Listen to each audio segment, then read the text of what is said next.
Estamos aqui reunidos novamente, uma alegria estar com vocês. E hoje temos o privilégio de estarmos aqui com José Antônio Hipólito, uma sumidade em remuneração. Na década de 90, revolucionou a remuneração, falando da remuneração por competência, complexidade, e desde então vem atuando em grandes organizações, né, no setor público, no setor privado. E o Hipólito fez a graduação na FEA, o mestrado, o doutorado, é um parceiro incrível aqui dos nossos projetos, das nossas pesquisas, e também aqui da FIA, né, um professor nosso, dos nossos cursos de MBA, de especialização, de foco em remuneração. Um privilégio estar aqui com você, Potter. E, além disso tudo, um grande amigo, um amigo muito querido. Oi, Joel. O prazer é todo meu estar aqui com vocês, viu? Realmente a nossa parceria é de longa data, né, Joel? Mas Uhum. você sempre fica enchendo muito a bola e depois o pessoal sai decepcionado, viu? Então, baixa um pouquinho. Então, vamos lá. Posso pegar já, Joel? Por favor, a bola Opa, está contigo. prazer estar aqui com vocês. Eu vou procurar fazer uma fala o mais sintética possível, né, para explorar algumas tendências relativas à remuneração e recompensas e como que a gente pode lidar com essas tendências, né?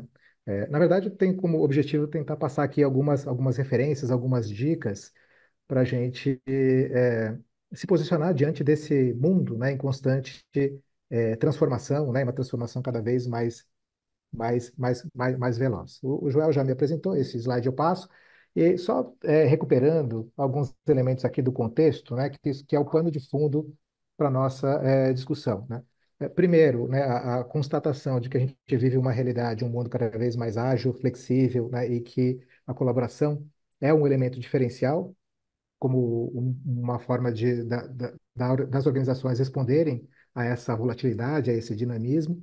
A gente vive a transformação das nossas estruturas organizacionais, o trabalho cada vez mais complexo, né, estruturas mais horizontais, exigindo e demandando uma participação mais ativa de todos, né, na busca por resultados.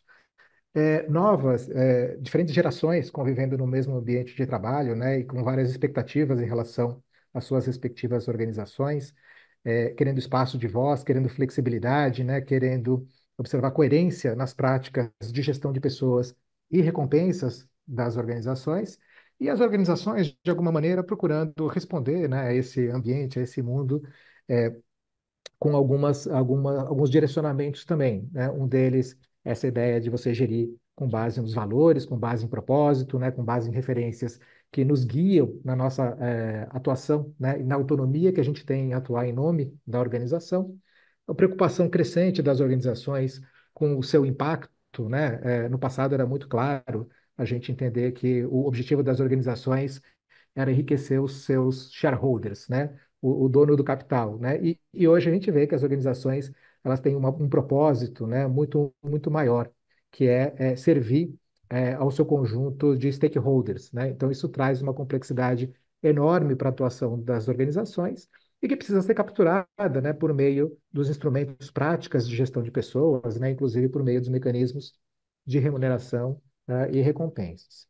E um outro elemento da nossa realidade é esse movimento também, até para lidar com essa complexidade do ambiente, você vai percebendo as organizações cada vez mais atentas, né, para a questão da diversidade, da inclusão, do tratamento equitativo, né? Isso de uma forma também com a ideia, né, com o propósito de trazer a diversidade para dentro da organização e, portanto, possibilitar um olhar múltiplo para os desafios que essa organização enfrenta, né? Mas também respondendo, né, a uma demanda cada vez mais presente de que as organizações cumpram o seu papel na sociedade, né? Então, diante desse contexto, né, a gente vai percebendo as organizações buscando soluções em gestão de pessoas, soluções em remuneração, e o risco que a gente corre, né, é a gente cair em algumas ciladas ou algumas armadilhas, né? Então, o primeiro recado que eu queria aqui passar para vocês, né, antes da gente ir embarcando em modismos, né, em tendências, né, é a gente tentar aprender um pouquinho com a nossa experiência, né?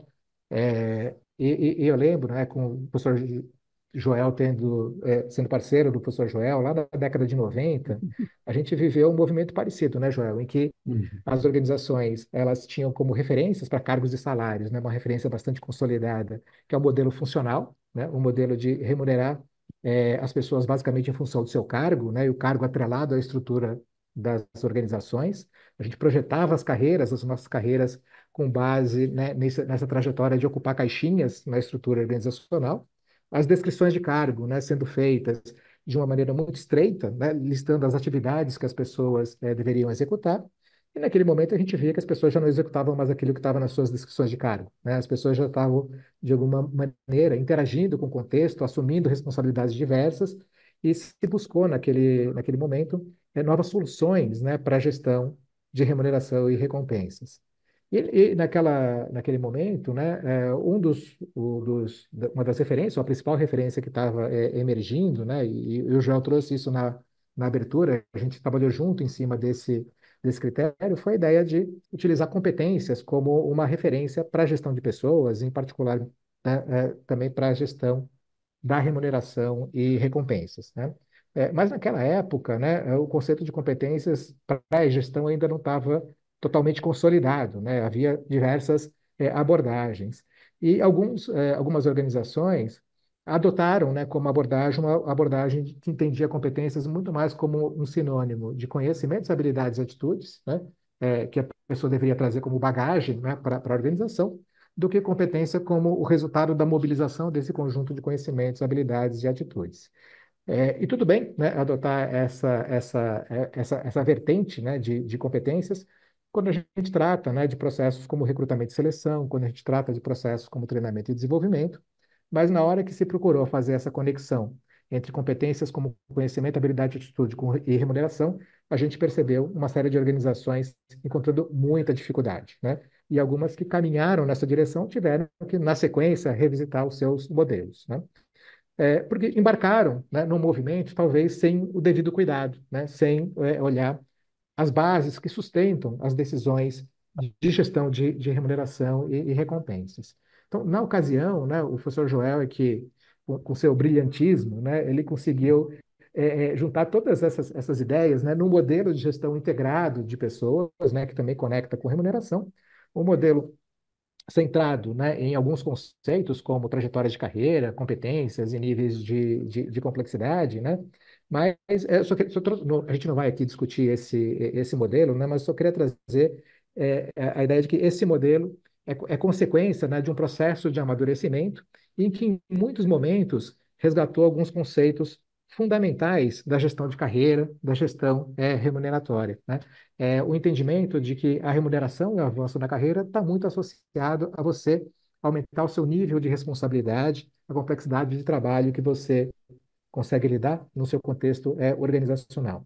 E essa ideia, né, ela não era uma novidade, né, Joel, naquela época, né? Ela já haviam, né, vários autores que trabalhavam essa ideia de remunerar com base no conjunto na complexidade do trabalho, né, na capacidade de abstração, como o Elliott Jacques trazia, né? O próprio referencial de cargos, né, remunerava as pessoas, né, remunerava os cargos, né, e, consequentemente, as pessoas com base num conjunto de fatores associados à responsabilidade e complexidade de trabalho. E acho que o grande equívoco, né, de algumas organizações naquele momento foi desconsiderar, né, todo esse conhecimento que já existia, né, no histórico de gestão de pessoas das organizações. Então, o primeiro grande alerta que eu queria comentar com vocês bom, estamos diante de um mundo instável, né, veloz, né, imprevisível, dinâmico, né, mas vamos tomar cuidado, né, de não embarcar na primeira onda, né, no primeiro modismo, né, e vamos buscar soluções que de fato se sustentam. Por isso que é importante a gente sempre ter um olhar atento, né, às bases que vão fundamentar as nossas respostas aos desafios, né, que vão aparecendo aqui à nossa frente. Mas como então, né, lidar com essa questão da velocidade nos nossos tempos, né, e como lidar com essa velocidade nos seus efeitos, né, na sua aplicação em gestão de pessoas e em remuneração, em particular.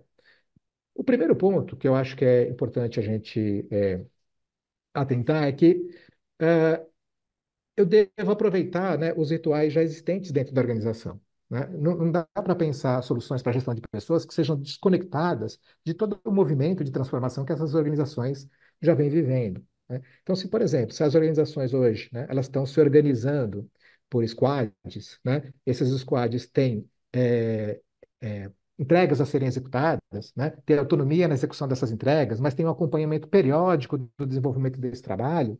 Por que a gente não pega os rituais existentes, né, dentro do funcionamento das squads e insere aspectos relacionados à gestão de pessoas, né?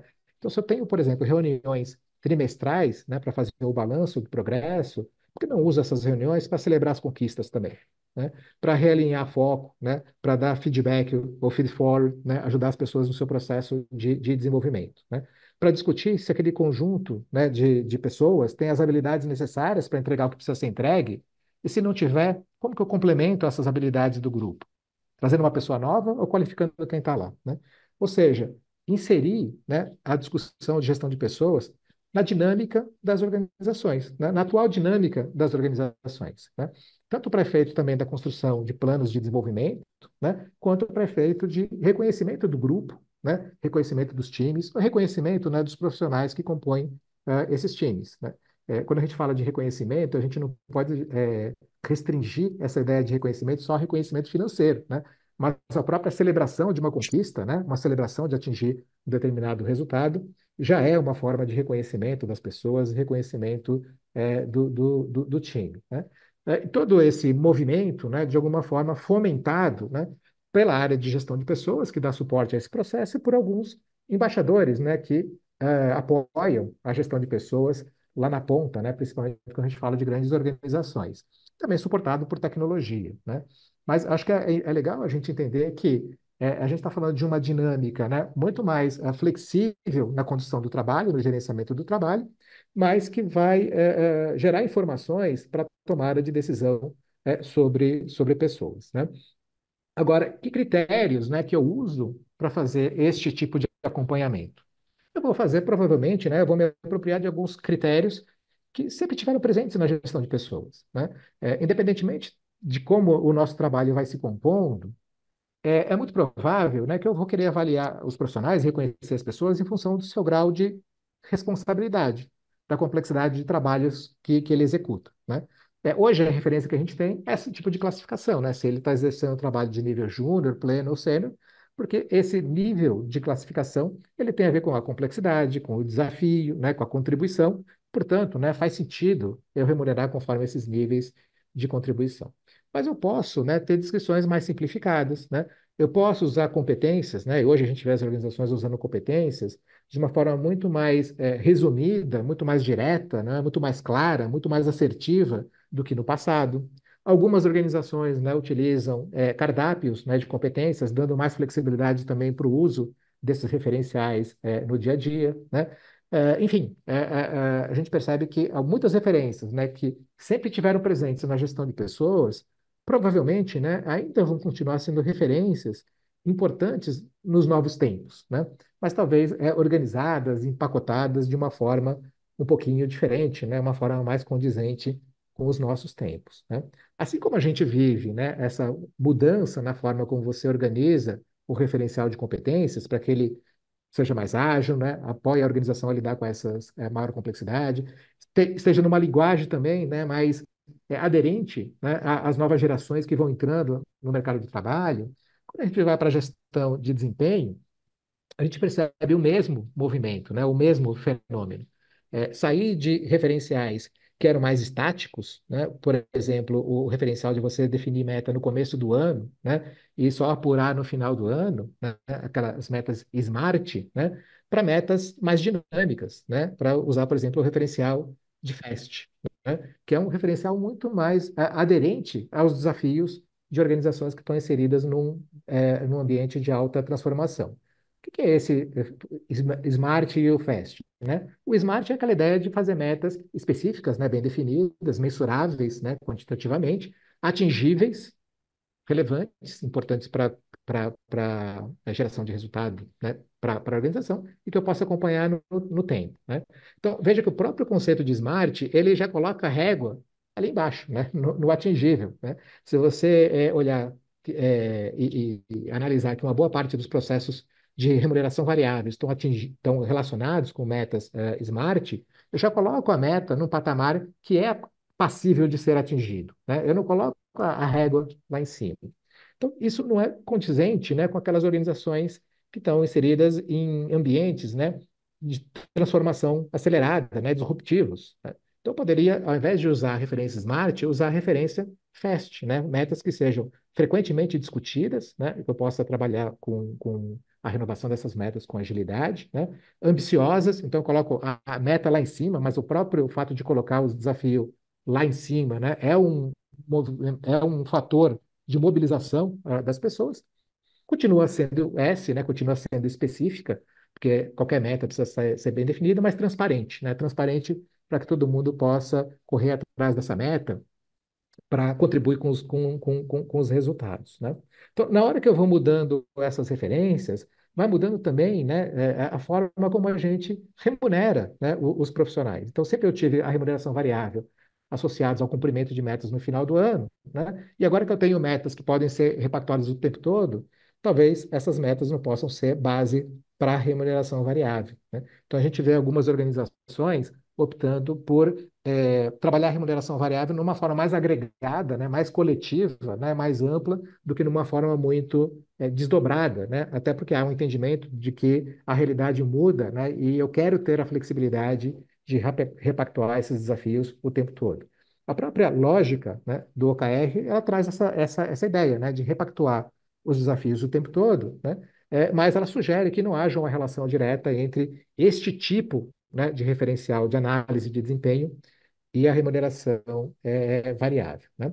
Então, eu acho que é importante, né, a gente perceber esses movimentos para a gente, de um lado, né, e ajustando os nossos mecanismos de gestão de pessoas e, consequentemente, de avaliação de desempenho, mas também verificando, né, a implicação dessas mudanças nos nossos sistemas de remuneração.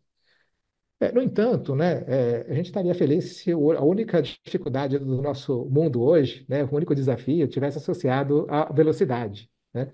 Mas, na verdade, né, o nosso ambiente hoje, ele cada vez mais ele vai se tornando mais sofisticado mesmo, mais complexo, né? A gente precisando, né, tomar decisão, né, navegar diante de um conjunto amplo, né, de olhares sobre a organização e de expectativas sobre as organizações, né? Eh, então, é importante também a gente repensar a forma como as decisões de recompensa elas são tomadas, né? No passado, né, a gente via, né, muitas vezes uma busca por um certo automatismo na decisão, né? Então, eu tenho lá um conjunto de instrumentos de análise de desempenho dos profissionais, eu faço a análise das pessoas nesse desempenho, né, e crio uma forma de quantificar isso. Então, por exemplo, uma parte do desempenho foi quantitativo, se atingiu a meta ou não atingiu a meta, né? Uma parte foi qualitativo, se cumpre as competências ou não. Coloco 70% de peso na meta, 30% de peso nas competências, tiro a média e faço um ranking, né? E como se esse ranking, né, fosse decidir quem deveria ser promovido, quem deveria ter aumento salarial, quem deveria ser reconhecido ou não. E a gente percebe, né, que este mecanismo, né, é uma tentativa de simplificar a realidade, né, de torná-la mais palpável, mas não dá conta do recado, né? Eu trouxe aqui o livro do Google, né, só como um exemplo. Eu acho que eles têm um capítulo que fala de avaliação de desempenho, que eu acho que é brilhante, né, porque ele traz essa trajetória do Google, que é uma empresa de engenheiros, né, então, que buscaram, né, solucionar esse dilema do reconhecimento por meio de fórmulas, por meio de equações, e viram que não dava certo, né? E, naquele momento, né, eles partiram, né, para o entendimento de que as decisões de recompensa elas devem considerar, sim, algum grau de decisão, né, de discricionariedade, né, claro, com base no conjunto de critérios estabelecidos pela organização. O professor Joel, né, citando mais uma vez o Joel, né, ele brilhantemente ele fala de separar a avaliação da tomada de decisão, né? Então, uma coisa é o que a avaliação traz como informação e outra coisa é como eu me aproprio dessa informação para a tomada de decisão. E cada vez mais essa decisão tende a ser mais discutida coletivamente, né? Porque o coletivo ele dá segurança, né? Ele alinha as pessoas com base no mesmo conjunto de critérios, né? E permite, né, decisões mais robustas, né, e que possam ser sustentadas na sequência. Então, esses mecanismos, de alguma forma, já vão ajudando a gente a pensar como que a gente consegue, né, lidar com essas decisões de remuneração, né, nesses ambientes de maior transformação e mudança. Mas um outro aspecto também importante é a gente perceber que existe essa mudança na expectativa que nós temos em relação às nossas organizações. Como eu tinha colocado, né, no passado, a expectativa era gerar valor econômico, né, para os shareholders, né, e hoje ampliou, né, esse conjunto de entregas que as organizações devem trazer para a sociedade, né? Não só pelo papel social, né, que essas organizações têm, né, e que deve ser cumprido, né, mas também pensando na perenidade das organizações, né? Se eu não for uma organização preocupada, né, com o que eu gero, né, para a comunidade em que eu estou inserido, né, para o meio ambiente, para a sociedade de uma forma mais ampla, né, certamente daqui a pouco os clientes não vão querer consumir o meu produto, né? Então, você vai percebendo o movimento, né, das lideranças das organizações de se atentarem para aspectos como o ESG, né, a questão da diversidade e inclusão, né, a criação de um ambiente, né, de confiança e segurança psicológica nas suas organizações. Tudo isso, né, impacta também as nossas formas de reconhecer e recompensar, né? É importante, né, que o meu conjunto, por exemplo, de competências, se esse for um referencial que eu utilizo, ele traduza esse conjunto de expectativas, né? Ele ajude a mobilizar, né, a ação das pessoas para uma entrega mais qualificada, para uma entrega de longo prazo, para uma entrega mais sustentável. É importante que o meu conjunto de metas, né, ele traduza também esse olhar para o longo prazo, que os meus modelos de remuneração, né, reconhecem conquistas também de longo prazo, né, e não só o resultado de curto prazo daqui e agora, né? E outros movimentos, né, que vêm na esteira dessa preocupação das organizações com o aspecto social, né, outras discussões que permeiam as nossas práticas, né, de remuneração é a questão da transparência, né, como um aspecto cada vez mais relevante, né? Claro que por transparência a gente não está dizendo que eu preciso colocar qual que é a remuneração que cada pessoa recebe dentro da minha organização, né? Até porque eu tenho que preservar as informações individuais, mas eu tenho que disseminar a regra do jogo, né? E eu tenho que mostrar uma coerência, né, entre as minhas práticas organizacionais e as minhas práticas de reconhecimento e recompensa e aqueles meus princípios, valores e a minha filosofia organizacional. Assim como as organizações vêm sendo cada vez mais puxadas, né, para trabalhar com consistência na prática remuneratória, né, com uma preocupação social, né? Enquanto que por algumas organizações, a Natura, por exemplo, está divulgando agora que eles estão muito engajados, né, com o movimento do salário digno, né, e estão adotando, né, esse pacto de remunerar de uma forma digna. Então, esses movimentos, né, vão traduzindo, né, um conjunto de valores organizacionais e que, por sua vez, né, devem estar inseridos, né, devem estar sendo incorporados pelos processos de gestão de pessoas, em particular pelos processos de remuneração, né? E, de alguma forma, a gente vai percebendo a conexão entre essas ações e aqueles elementos que nós colocamos logo no início, né? A questão de uma atuação mais voltada a propósito, né? Uma preocupação com o impacto social, atuar de uma forma mais diversa, né? Todos esses aspectos também como elementos que são elementos mobilizadores, né, dos profissionais. E um aspecto que é importante, né, que as organizações têm cultivado hoje, é trabalhar a partir de um propósito, né, de um propósito inspirador, né? Eu tenho atuado muito, né, ultimamente com organizações da sociedade civil, né? Então, são organizações que naturalmente, a minha tese foi, né, em parte focada em organizações da sociedade civil, organizações privadas sem fins lucrativos, né? E para essas organizações é fácil identificar um propósito, né, que é a própria causa, né, é o motivo de existência dessas organizações.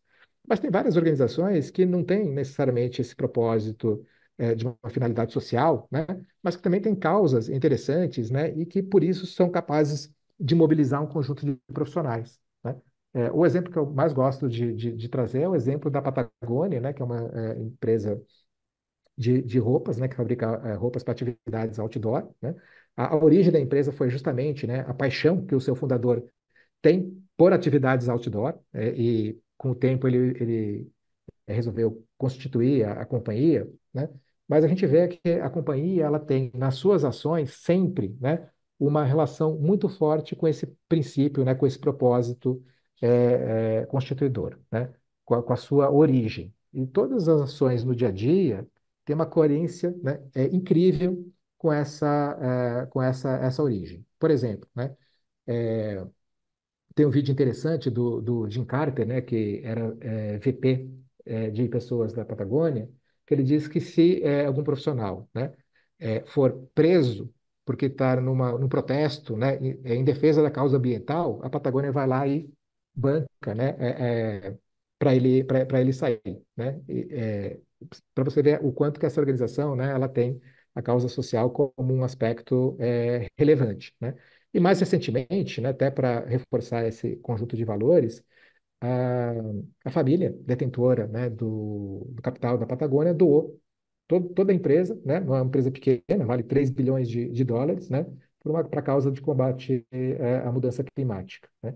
E, além disso, né, os lucros da organização também vão ser designados para essa causa. Mas o que é impressionante, eu acho que é legal depois vocês pesquisarem, né, sobre a experiência da Patagônia, é justamente a coerência, né, entre os princípios, né, formadores da organização e a sua prática no dia a dia, né? A gente sabe que tem muitas organizações que têm princípios aparentemente nobres, né? Mas quando a gente vai para a prática não espelha esses princípios, né? Ou espelha quando o mundo está confortável, né? Quando começa a ter alguma dificuldade, né? Ela dá sua escorregada, né? E a gente percebe que algumas organizações, né, como a Patagônia, por exemplo, ela mantém a coerência, né, com o seu propósito, e isso tem uma capacidade, né, de mobilizar a gente muito, muito interessante. E o outro ponto, né, que eu queria destacar aqui como uma tendência, né, um ponto de preocupação, é atuar efetivamente, né, para lidar, né, com essa questão das desigualdades, né? Esse tema ele está muito presente hoje nas organizações, né? Inclusive por conta da legislação, né, de igualdade salarial, em que traz esse assunto mais à tona. Mas os números não mentem, né? Os números aqui do IBGE mostram que há uma discrepância, né, no rendimento, na remuneração recebida por pessoas brancas, né, quando comparadas com pretos e pardos, né, com homens, quando comparados com mulheres, né? E se a gente assume que as organizações ela têm um papel social importante, é importante que esse tema ele esteja, né, no nosso radar como profissionais de pessoas e profissionais da área de remuneração e recompensas, né?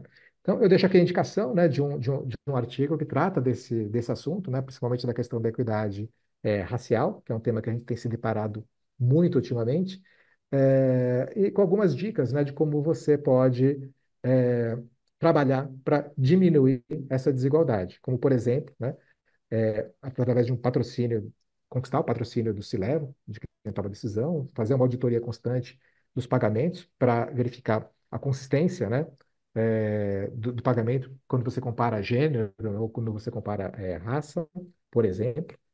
Reservar recursos para correção de eventuais distorções, praticar a remuneração de uma forma transparente também, porque a transparência ela faz, né, as iniquidades saltar aos olhos, né, e, portanto, né, ela coloca mais.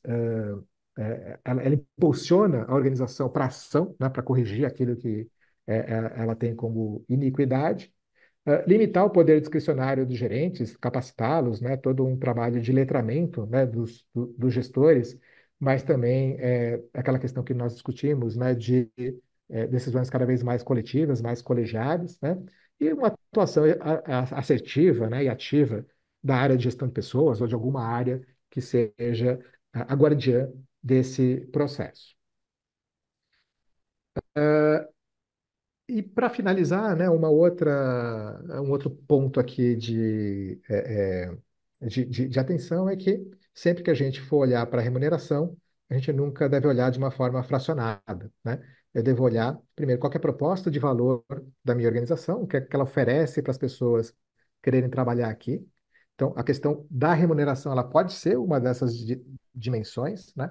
E quanto mais clareza eu tiver na minha prática remuneratória, né? Quanto mais transparente, quanto mais lógica, quanto mais equitativa, provavelmente mais eu vou conseguir trazer pessoas, né, e fazer com que essas pessoas se envolvam e engajem com a minha organização, mas também eu preciso entender qual que é a natureza da minha organização, né? E procurar identificar os meus diferenciais naturais, né? Então, por exemplo, no caso da Patagônia, né, um diferencial deles é justamente essa questão da, da, da, da, da causa, né? Dessa sinergia com a causa, né? Da questão da flexibilidade para as pessoas exercerem o trabalho no momento que elas consideram mais adequado. Então, por exemplo, né? Na entrevista do VP da Patagônia, fala assim, olha, se tiver, a onda estiver lá agora, né, é o momento de surfar, vai surfar, depois você vem trabalhar, você vai trabalhar com muito mais afinco, né, do que se você tiver aqui sem foco no seu trabalho, né? Então, entender qual que é o diferencial da organização e oferecer isso como uma proposta, né, de valor. E cada organização utilizando o seu elemento, né, elementos que derivam da sua natureza, né, da sua essência.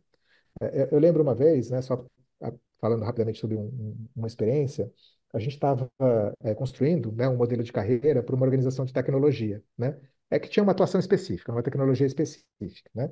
E quando a gente estava discutindo até onde ia a carreira técnica dessa organização, aquela ideia de uma carreira em Y, né, eles falaram, não, eu quero um cara técnico, né, que ele possa chegar até o nível equivalente ao nosso diretor, né. Seria como se fosse o Bill Gates, né, da nossa tecnologia, né, que vai influenciar a tecnologia globalmente. Eu falei, caramba, mas vocês têm essa pessoa? Não, não temos, mas vamos ter, né? Então, qual que era o elemento de engajamento que eles tinham, né? Essa questão que muitas startups têm, né, de ambição, de jogar a coisa lá para frente, né? Puxa, venha com a gente nessa jornada, né? Então, percebam, né, que cada organização, né, ela pode ter o seu mote mobilizador, né?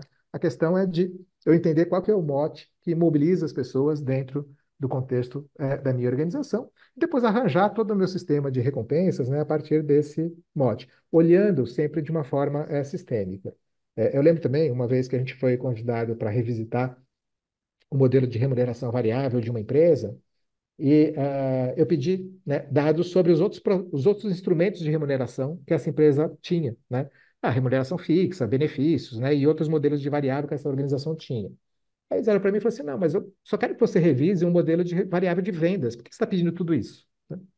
Porque se eu não entender tudo isso, né, eu não consigo atuar de uma maneira adequada, né, sistêmica, coerente, dentro do processo de revisão do sistema de remuneração de vendas, né? Então, é a busca, né, dessa coerência, né, mas essa coerência olhando para todos. E vocês, né, que trabalham, quem trabalha aqui com remuneração, que é o guardião desse processo, né, que tem que assegurar essa consistência, tá? Então, aqui a gente está falando, né, quando a gente fala de EVP, a gente está falando de linkar com propósito, né, de produzir impacto, né, na sociedade, né, de trabalhar a inclusão, a diversidade, enfim, em todos os seus aspectos. E só para finalizar, já vou devolver aqui a palavra para o professor Joel, algumas recomendações finais. Quando se monta, né, ou quando a gente é envolvido, né, na montagem de qualquer solução em gestão de pessoas e em remuneração, tem alguns princípios que a gente não pode deixar de seguir, né? O primeiro deles é que esse modelo, né, esses critérios estejam alinhados à estratégia e aos valores da organização. Então, lembrando, né, que qualquer prática de remuneração, ela tem um alto conteúdo simbólico, né? Então, ela está dizendo que eu estou disposto a pagar por aquilo. Então, eu tenho que colocar critérios que estejam fortemente alinhados àquilo que uma organização, de fato, acredita, naquilo que ela aposta, né, naquilo que ela valoriza. Um outro aspecto é a consistência técnica. Então, lembra aquilo que a gente começou a falar no início? Olha, algumas organizações, na época que a gente viveu a transformação, a transição de um modelo mais focado, né, em cargos para um modelo que combinava cargos, né, com competências, escorregaram, né? Escorregaram porque esqueceram de olhar para os aspectos técnicos, né, que deveriam ser observados, que dariam sustentação para essa transformação.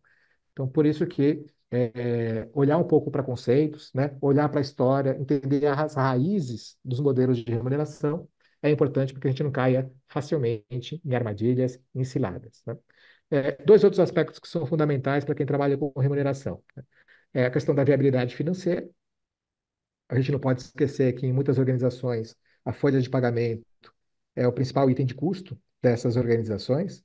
E o pior, quando aumenta a folha de pagamento, né, eu tenho muita dificuldade de reduzi-la. Então, eu tenho que olhar com muito cuidado, né, os efeitos das minhas decisões sob o ponto de vista financeiro. E também, né, a questão do ponto de vista jurídico, né? A gente não pode esquecer que a gente tem uma série de regramentos, né, que nos circundam e que, se a gente passar por cima desses regramentos, né, jurídicos, a gente pode se expor demasiadamente. Então, não é que eu tenha, que eu não possa me expor, né, mas eu tenho que saber qual que é o risco que eu estou correndo, né, e como, quais são as maneiras para eu mitigar esses riscos. E, finalmente, qualquer solução, né, de gestão de recompensas, né, de gestão de remuneração, deve ser politicamente legítimo, né? O que é politicamente legítimo? É fazer sentido, né, para a organização, para os gestores e para os profissionais, né? E cada vez mais, né, o que tem feito sentido para as pessoas, né, são organizações que têm, na sua essência, essa preocupação com o legado que ela deixa para a sociedade, né? Não é que ela não possa mirar também, né, o retorno financeiro, né, mas o retorno com esse cuidado da sustentabilidade, né, e com a possibilidade da gente estar criando, por meio das nossas ações de gestão de recompensas, de gestão de pessoas, uma sociedade melhor. Então, era isso que eu trouxe para vocês, né, também um pouco como provocação. A gente não consegue entrar muito em detalhes muito técnicos, né? Mas a ideia era provocar mesmo, mexer um pouquinho com vocês e, a partir de agora, dialogar com o professor Joel e dialogar com as perguntas que vocês podem estar fazendo para a gente. Muito obrigado, Hipólito. Nossa, que delícia, rapaz, que bacana, que boas reflexões você trouxe aqui para a gente, né? Muito interessante esse seu olhar, né? E um olhar muito atento, né, ao que está acontecendo aí nas nossas organizações, na nossa sociedade, né? E como é que a gente vai inserindo a discussão da remuneração nesse cenário, nesse contexto. Eu queria, eu tenho algumas perguntas, mas vou privilegiar primeiro as perguntas do nosso público aqui. Camila, você tem alguma pergunta para a gente? Nós tivemos aqui alguns comentários mesmo de Uhum, alguns participantes, né? O Alexandre Silva, né, falou sobre analisar a empresa antes de tomar qualquer decisão é muito importante, muito bom. Marcelo Torres falou sobre podemos atrelar a remuneração variável a cumprimento de metas e competências ou para a evolução da carreira. E também teve bastante referências aqui. O Adolfo falou excelentes reflexões, professor Hipólito, agradecemos muito uhum. aqui. Uhum. Deixa eu fazer algumas questões. E, pô, uma coisa assim que na tua fala me chamou muita atenção, eu gostei muito dessa frase que você colocou, né? A sociedade como stakeholder chave, né? E o lucro como uma consequência, né? E como é que você está vendo isso, né? Nas nossas organizações, né?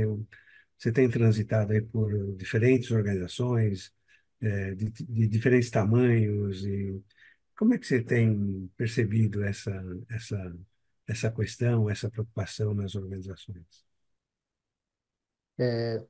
Poxa, Joel,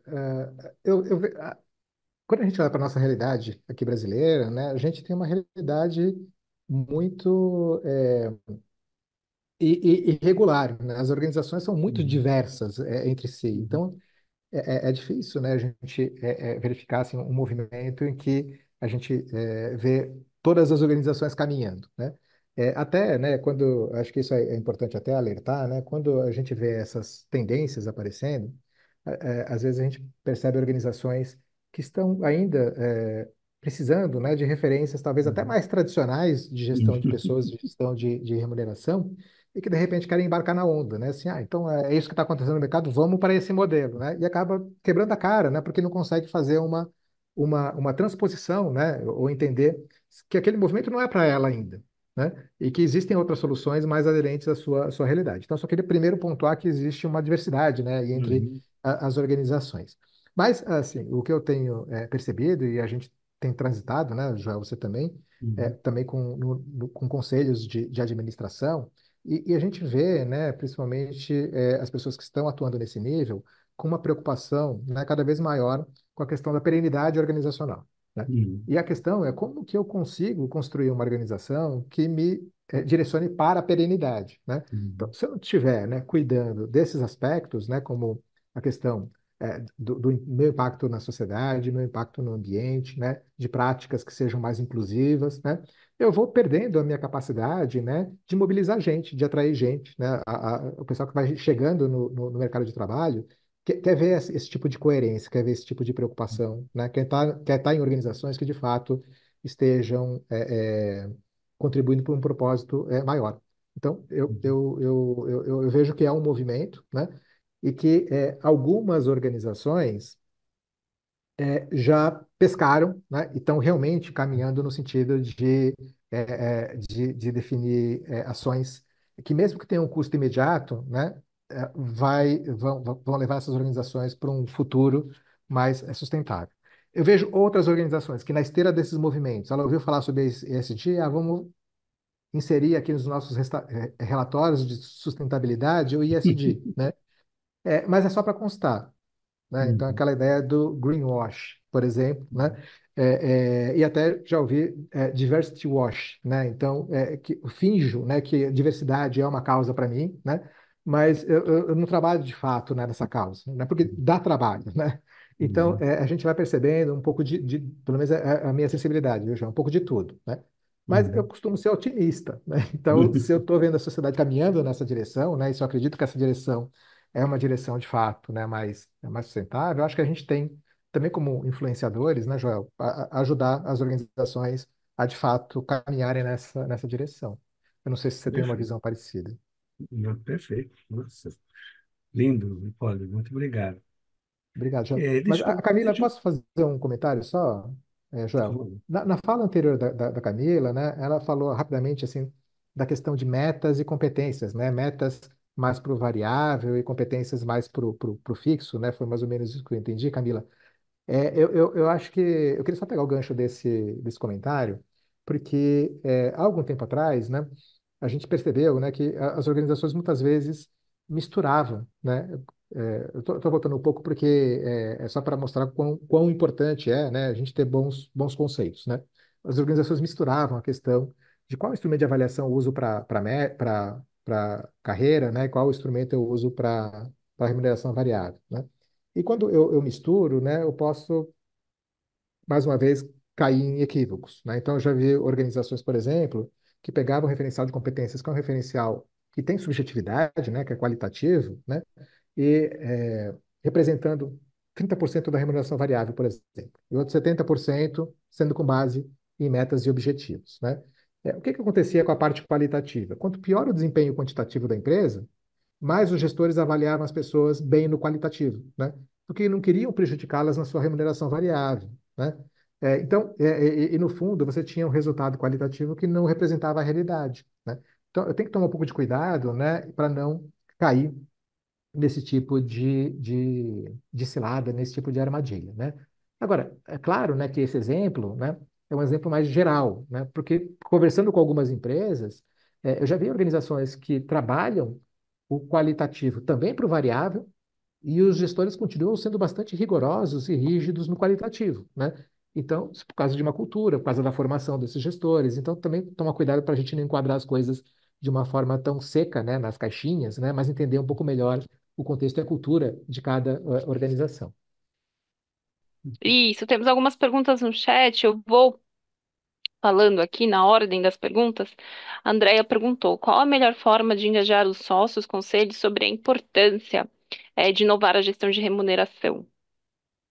Forma de engajar alguém, né, é mostrando qual que é o que vai levar, né, essa ação, né, mostrando resultados concretos, né. Então, qual que é a preocupação normalmente do sócio, né?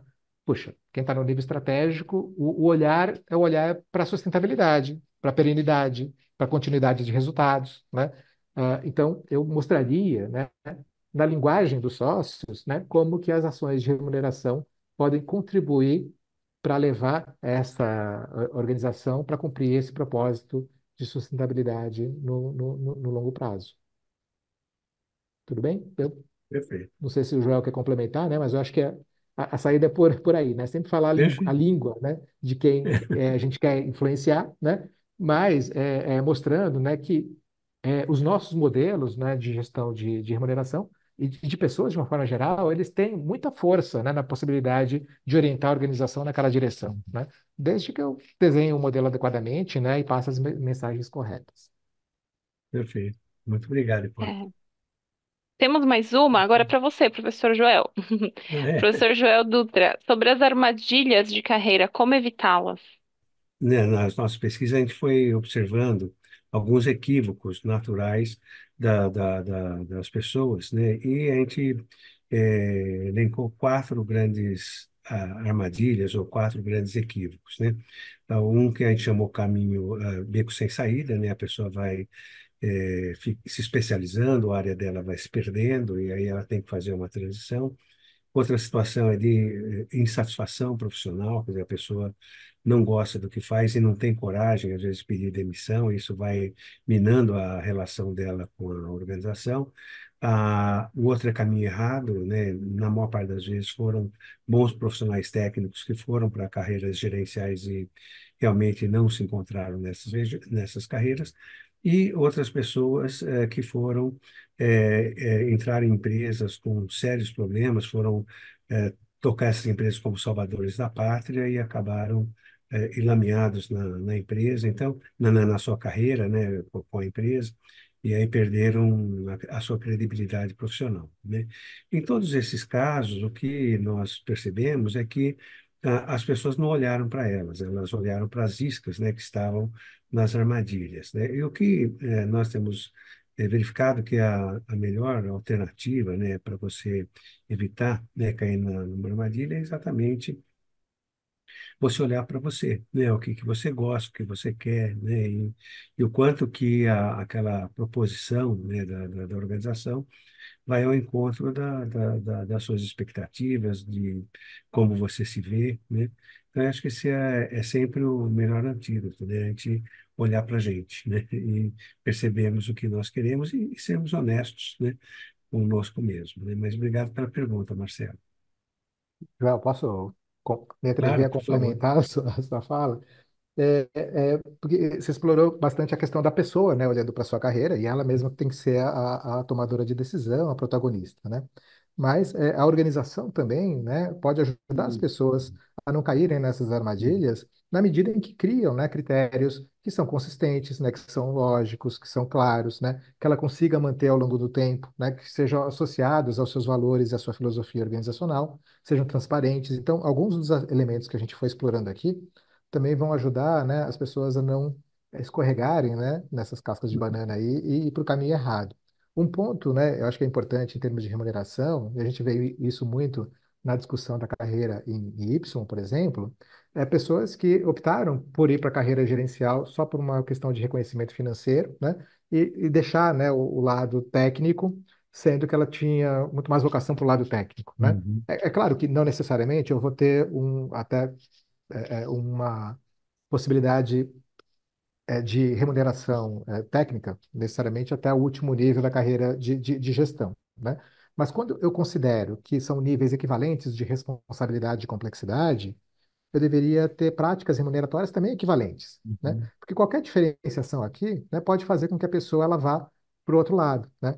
Assim, um exemplo que eu costumo dar, assim, imagina que eu tenho aqui a mesma remuneração base, né, para um gerente e para um especialista, e eu considero que eles são equivalentes, né? Tudo bem, mas o gerente ele tem uma remuneração variável adicional. A pessoa vai deixar de ser especialista e vai ser gerente porque tem uma remuneração variável adicional. Vamos supor que os dois têm a remuneração variável adicional. Só que um tem vaga no estacionamento e o outro não tem. Eu vou mudar minha carreira para ter vaga no estacionamento, né? Ou todo mundo tem vaga no estacionamento, mas um tem vaga coberta e o outro é descoberta. Eu vou mudar minha carreira só para ter vaga coberta, né, na organização. Porque a questão, né, não é só a remuneração em si, o valor em si, mas é o simbólico, né? Então, a gente que cuida de remuneração tem que tomar muito cuidado, porque quando a gente não olha para esses aspectos, a gente pode estar dando, né, indicações muito desconectadas com aquilo que a organização gostaria de sinalizar para as pessoas.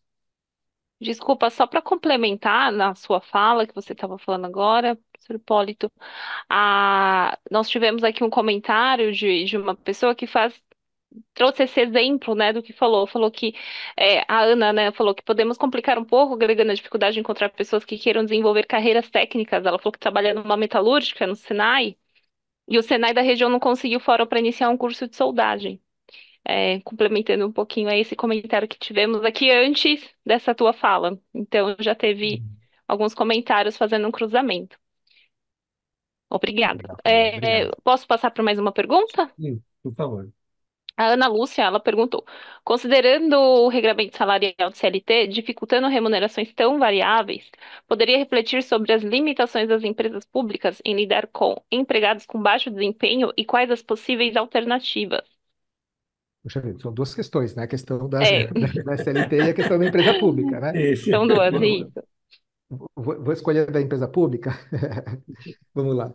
É, a gente tem, né, assim, o Joel também tem essa experiência, né, a possibilidade de lidar com N tipos de organizações, né? E cada qual tem o seu desafio, né, a sua particularidade, né? E a organização pública tem essa dificuldade mesmo de você, entre aspas, penalizar aquela pessoa que tem uma baixa performance, né? Porque a pessoa entrou no concurso e ela tem, se não aí depende do tipo de empresa pública também, viu, Camila? Mas assim, se não legalmente, né, culturalmente, normalmente se tem uma certa estabilidade, né? O que eu vejo como possíveis ações é você, primeiro, né, ter a explicitação, né, do desempenho, né, e um reconhecimento da pessoa de que ela não está tendo desempenho adequado, e a atuação do gestor é fundamental, né? Acho que procurar recuperar nessa pessoa, né, um senso de propósito, né? Porque isso eu vejo que muitas organizações públicas deveriam fazer e não fazem direito, né? Assim, é servidor público, né? Ele tem um propósito que está na essência da organização, né? Então, eu precisava fazer com que a pessoa perceba, né, que ela está ali por conta de um propósito, né? E, de alguma forma, também tentar verificar junto com a equipe, né, se a equipe ajuda, né, esse gestor a resgatar essa pessoa que não está tendo uma performance adequada. Agora, a gente já viu organizações públicas, né, como eu disse, existe um universo enorme, né, de diferença entre as organizações públicas. Mas a gente já viu algumas que, se realmente o caso é crônico, a pessoa não entrega, né, elas fizeram todo um processo de demissão desse profissional, né? Mas pautado, né, por um determinado protocolo, né? Então, eu tenho que avaliar a pessoa em relação ao seu desempenho, tenho que mostrar que eu dei oportunidade de desenvolvimento, né? Talvez mudar ela de gestor para verificar se com outro gestor ou em outra área ela poderia recuperar esse desempenho. Então, tem várias ações que eu posso fazer para procurar ou resgatar essa pessoa, né? Ou no limite, né, caso eu não consiga resgatá-la, é, demiti-la, né? Mas isso vai funcionar para algumas organizações públicas, né? Principalmente administração indireta. Quando eu vou para administração direta, a possibilidade de demissão ela fica bem mais cerceada. É isso, Joel, pela sua perfeito, experiência? perfeito. Bom, passando mais uma, Marcelo Torres fez uma última pergunta. Marcelo, eu vi duas perguntas só aqui, vou considerar essa última, tá? As metas de inovação devem valer mais na escala de remuneração? Deu para ouvir? Então, Camila, depende. O bom da área de gestão de pessoas, né, é que a gente sempre tem essa saída honrosa, assim, tudo depende, né? Depende da organização, depende das prioridades da organização, né? Quando você trabalha a questão das metas, né, é normal, né, como a colocação do Marcelo, que hajam pesos para essas metas, né? Agora, esses pesos devem representar aquilo que a organização valoriza. Então, se a sua organização, né, ela tem como um importante desafio hoje, né, a questão da inovação, né, talvez sim, né, você deva colocar um pouco mais de peso na inovação nesse período, né? Agora, não é necessariamente algo, né, que precisa premiar todas as organizações, né? Claro, né, a gente passou aqui algum tempo falando sobre transformação, sobre mudança, né? Sobre cenário acelerado de transformação. Então, para organizações que estão inseridas nesse cenário fortemente, a inovação certamente vai ser um dos critérios com peso, né, na análise de desempenho e no decorrente reconhecimento. Muito bom. Certo. Tem uma pergunta aqui da Janaína que eu acho que deve ser uma pergunta de muita gente. Vou ler aqui. Existem empresas que possuem avaliações, porém sem nenhuma remuneração atrelada a ela. Percebi que isso desmotiva o colaborador. Você também acha isso? Se sim, qual a melhor maneira de recompensar sem ter um custo? A avaliação, ela precisa ter uma consequência, né? O que eu não posso ter é um ritual de avaliação que fica engavetado, né? A consequência não necessariamente precisa ser pecuniária, não precisa ser financeira, né? Então, se eu tenho uma avaliação, né, e ela mostra que existe uma oportunidade de desenvolvimento, e eu estou predisposto a investir nesse desenvolvimento, orientar a pessoa para ela melhorar, já tem uma consequência, né? E tem que ser percebido como valor, né? Aliás, né, eu até tenho um pouco de receio dessas práticas de remuneração que tentam associar a tudo uma remuneração, né? Porque aí eu vou reduzindo a relação de trabalho a uma relação só transacional. Então, eu só faço alguma coisa, né, se eu tiver algum ganho como decorrência, senão eu não faço, né? Então, isso vai minando a própria motivação intrínseca da pessoa para o trabalho, né, para fazer um bom trabalho, por perceber que o trabalho é um espaço para ela também aprender, se desenvolver, né, contribuir e assim por diante, né? Então, eu tentaria sinalizar que não, nem tudo, né, eu tenho que responder por remuneração. Via remuneração, eu acho que existem, né, outras saídas para os processos de avaliação que podem ser mobilizadores também, sem precisar falar de, de, de consequência remuneratória. Certo. Teríamos uma última pergunta. Podemos, professor Joel? Por favor. Faltar um minutinho, né? Mas acho que daqui para a gente fazer. O José Francisco, ele falou: por quais razões as pessoas não gostam de ser avaliadas? Qual seria a avaliação mais eficaz? É, eu tenho uma leitura, né, depois eu queria ver também a opinião do Joel, mas de que as pessoas não gostam de ser avaliadas, né, porque normalmente as avaliações, historicamente, né, elas eram utilizadas para punir ou para recompensar, né? Então, sempre que eu me sinto, né, sobre a lente de alguém, né, e essa lente é uma lente julgadora, né, eu vou me sentir mal. Qualquer um de nós vai se sentir mal de ser julgado, né? Agora, se eu percebo que a avaliação, né, ela é um instrumento, né, de apoio ao desenvolvimento, né, que o líder, o avaliador está ali para ajudar eu a identificar os meus pontos fortes, né, e as minhas oportunidades de melhoria, talvez eu comece a olhar para esse processo de uma maneira um pouco diferente, né? Agora, há alguns anos atrás, né, a gente via uma literatura surgindo, né, aí volta aquela questão das armadilhas, né, dizendo o seguinte, não, avaliação é coisa do passado, não devo mais avaliar as pessoas, né? E quando você começa a olhar melhor a literatura, né, as pesquisas, elas não estão falando de parar de avaliar, né? Estão falando que as avaliações, da maneira como elas eram feitas, né, uma vez por ano, ritualizada, né, assim, com um olhar muito mais de punição do que de melhoria, né? Essas sim precisam ser abandonadas, mas analisar desempenho e avaliar pessoas, eu vou fazer isso, né, sempre. Porque se eu não fizer isso, né, eu não vou conseguir ajudar as pessoas no seu desenvolvimento, eu não vou conseguir ter elementos para tomar a decisão, né? Então, talvez a saída aí seja reempacotar, né? Mostrar o lado positivo desse processo de acompanhamento, não falaria nem da avaliação, né? Do acompanhamento do desempenho, né? E que a gestão está ali para apoiar as pessoas a colocarem o melhor de si, né? E não só colocarem o melhor de si, mas também colocar em prática todo o seu potencial. Eu sei que a gente já está estourando do horário, mas eu queria só fazer um comentário, assim. Tem uma fala que eu acho que é brilhante, assim, aí voltando lá para os filósofos, né? Uma imagem, né, do Aristóteles, que ele fala da questão da potência e do ato, né?